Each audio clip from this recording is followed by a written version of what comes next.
Juanita Nieto, un gusto conocerla. El día de hoy le vamos a realizar una serie de preguntas acerca del tema específico de infección de vías urinarias en el área pediátrica, esperando que sea de su agrado las distintas preguntas y podamos resolver todos los temas que vamos a tratar el día de hoy. Es un gusto para mí poder ayudarles y espero que todas las dudas sean despejadas en este momento. Desde que sí, muchísimas gracias por su tiempo. Doctorita, ¿cómo definiría lo que es una infección del tracto urinario en pacientes pediátricos? Bueno, la infección del tracto urinario en pacientes pediátricos es la contaminación de la parte de la vía urinaria, comenzando por el riñón, pasando por los ureteres, vejiga, uretra, por algún organismo, independientemente de cuál sea. Puede ser tanto viral como bacteriano, fúngico, dependiendo de las circunstancias. ¿Usted cree en qué género y a qué edad es más común la producción de las infecciones del tracto urinario? En el caso de los niños es más común en los pacientes varones, los que son menores de 6 meses, y en el caso de las niñas en las menores de 1 año. ¿Ya? ¿Y cuál es lo más común en edad, en cambio, de la producción de las infecciones? En edad de los menores de 1 año. Ya. ¿Y cuáles son algunos de los factores más comunes que usted pensaría o son más prevalentes para el desarrollo de un estado en estos pacientes? Bueno, va a depender de varios factores. En primer lugar, de parte de la inmunidad, de cómo está su tracto urinario, si es que hay algún tipo de malformación, algún tipo de reflujo o alguna enfermedad o comorbilidad que esté promoviendo, por ejemplo, una inmunodeficiencia, una alteración, alguna otra cosa específica que pueda tener un paciente, como por ejemplo malformaciones a nivel renal o de pronto pues enfermedades de otra índole como una inmunodeficiencia primaria o alguna cosa así, que va a determinar que sea más frecuente en las infecciones en esos pacientes. Hablando específicamente de lo que es la pielonefritis clínica, ¿cuáles son los signos y síntomas más comunes que se presentan en esta patología en pacientes pediátricos? Bueno, en general las infecciones de vías urinarias como tal son difíciles de diagnosticar en los niños, pese a que son frecuentes, son una de las infecciones más frecuentes, porque los síntomas son vagos y van a depender en general de la edad.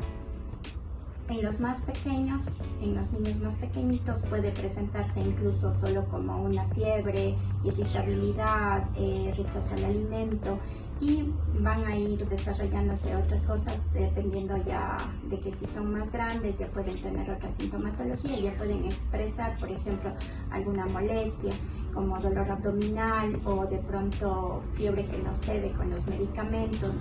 Entonces son más bien cosas un poco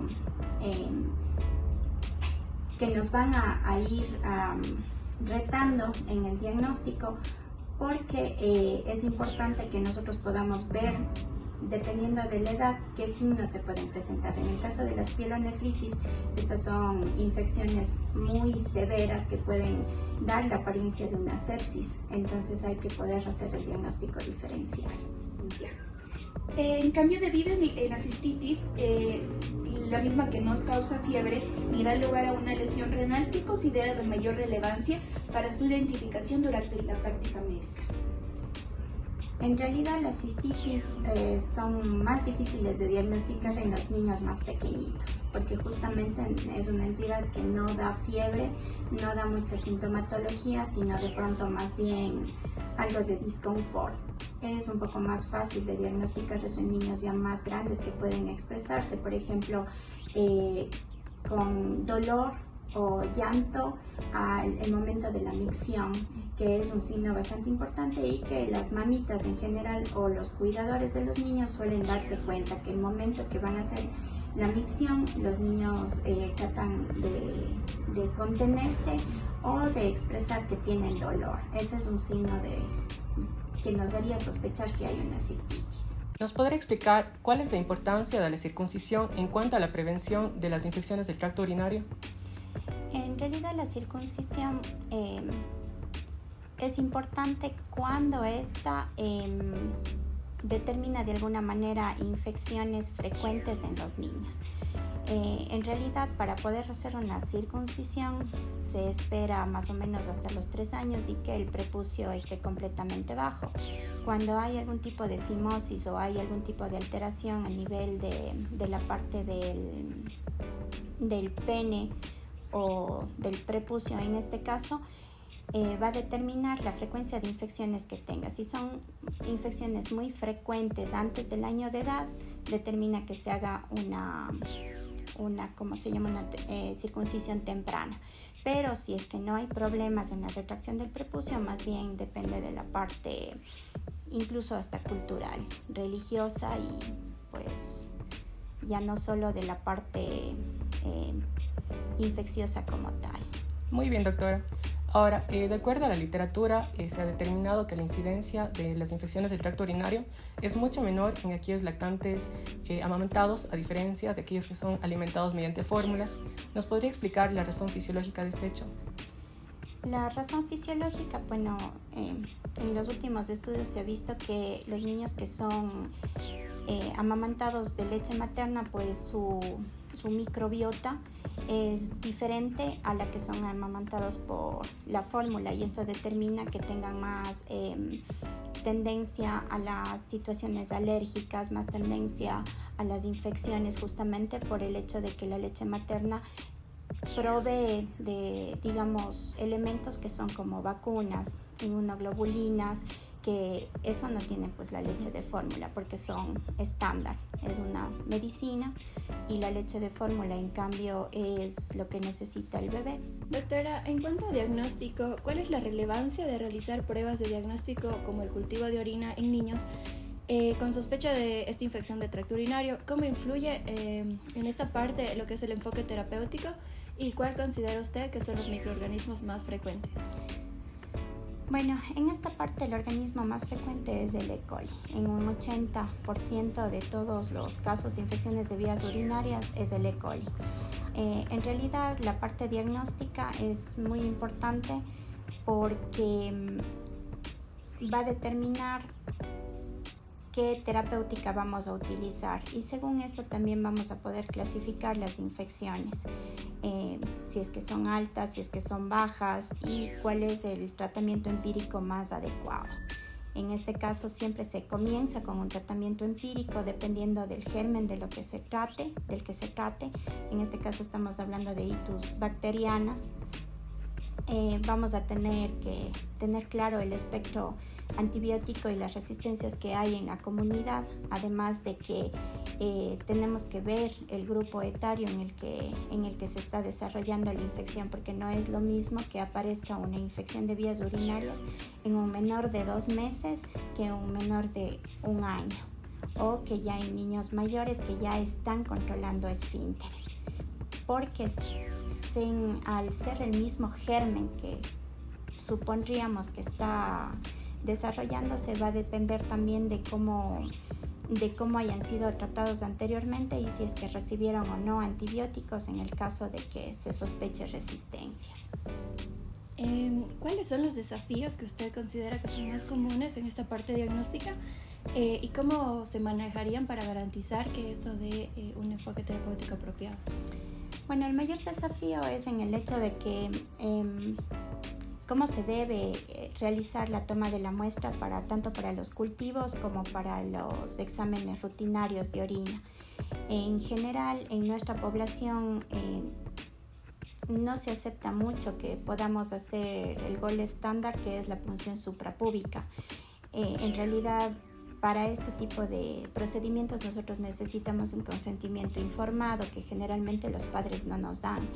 Incluso la toma de muestras con la sonda, con la colocación de una sonda, es un poco problemática, por lo que se intenta en la medida de lo posible poder tomar muestras al acecho que sean fidedignas.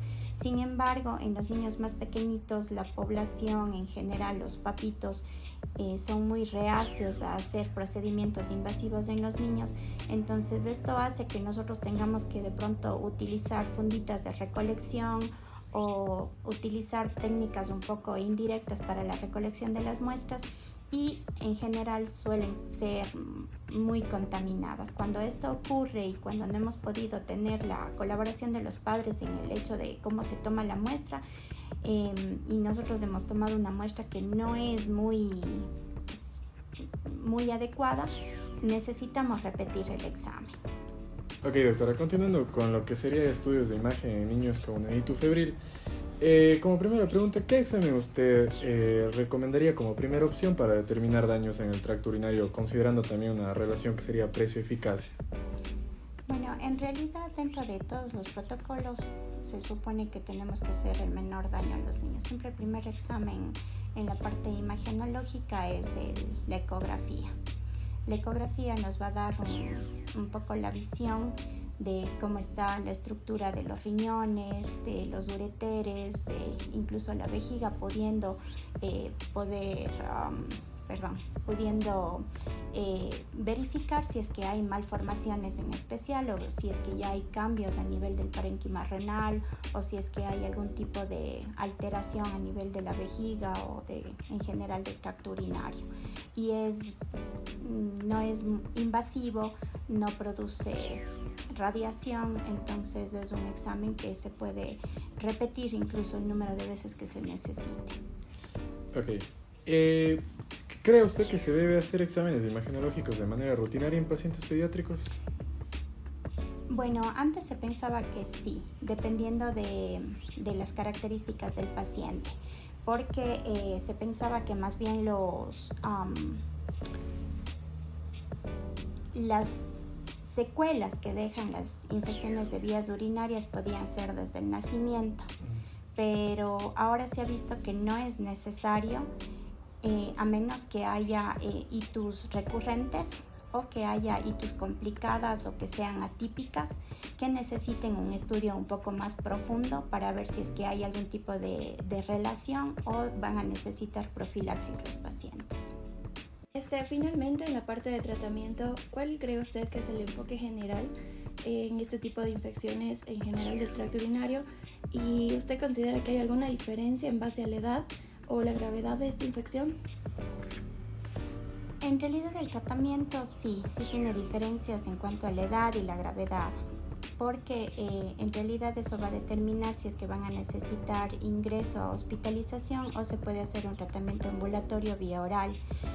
Además que va a depender también de ciertos factores como malformaciones o cosas predisponentes que tengan los pacientes para poder determinar qué tipo de tratamiento necesita. Cuando se comienza un tratamiento empírico, es importante poder conocer si es que hay factores que vayan a agravar o que estén alterando de alguna manera el curso de la enfermedad. Aparte de eso, tenemos que conocer bien las resistencias bacterianas a nivel de nuestro medio. En este caso, por ejemplo, el trimethoprim sulfa no se recomienda de tratamiento inicial en vía oral, porque este más bien se deja para tratamientos profilácticos en pacientes que tienen alguna comorbilidad que hace que necesiten este tratamiento. Lo que se recomienda en general es iniciar con una cefalosporina de primera generación, o en el caso de que ya sean niños que tienen itus recurrentes o que ya tienen algún grado de predisposición a infecciones de vías urinarias o que ya han recibido de alguna manera antibióticos anteriormente, es importante poder basarnos en el antibiograma en general. Finalmente, doctora, ¿nos podría mencionar cuáles son los antibióticos más comunes recetados para tratar la infección del tracto urinario en niños? Bueno, en nuestro medio el antibiótico más común es el trimethoprim. Sin embargo, es uno de los que más resistencia tiene y no es adecuado el uso en infecciones de vías urinarias en un inicio en los niños. Otro de los antibióticos es el trimethoprim sulfa, digamos de la nitrofurantoína, que tiene una buena cobertura a nivel del tracto urinario, pero no alcanza niveles adecuados en sangre. Por eso, a nivel mundial se recomienda el inicio con una cefalosporina de primera generación. En general, en nuestro medio estaría adecuado comenzar de pronto con cefalexina Y después, si es que no hay una respuesta adecuada en unas 48 horas que mejore en general la fiebre, que es lo que nos va a indicar si es que está haciendo efecto o no el tratamiento, podríamos cambiar ya o escalar a una cefalosporina de segunda generación o incluso de tercera generación vía oral antes de comenzar el tratamiento intravenoso. Muy bien, doctora. ¿Y nos podría decir qué factores se consideran al seleccionar un antibiótico específico para un paciente pediátrico? En general se considera la gravedad de la infección, el tipo de infección, si es que esta ha sido recurrente, si es que es típica, atípica, a qué nivel está y dependiendo si es que está provocando fiebre o no. Además, como ya les indiqué, de la resistencia antibiótica en nuestro medio. Es importante poder conocer, según los grupos etarios, cuáles son de primera línea, cuáles son de segunda línea y qué es lo que nosotros realmente no deberíamos utilizar y dejar como para otras circunstancias o circunstancias muy específicas. Muy bien, doctora. De este modo concluimos la entrevista y agradecemos su gran aporte y predisposición tanto para la academia como para la ciencia. Bueno, yo les agradezco por haberme tomado en cuenta. Espero que haya sido fructífera esta entrevista y que haya podido ayudarles con las dudas y que tenían con respecto a la infección de vías urinarias. Muchísimas gracias, doctora. Un gusto.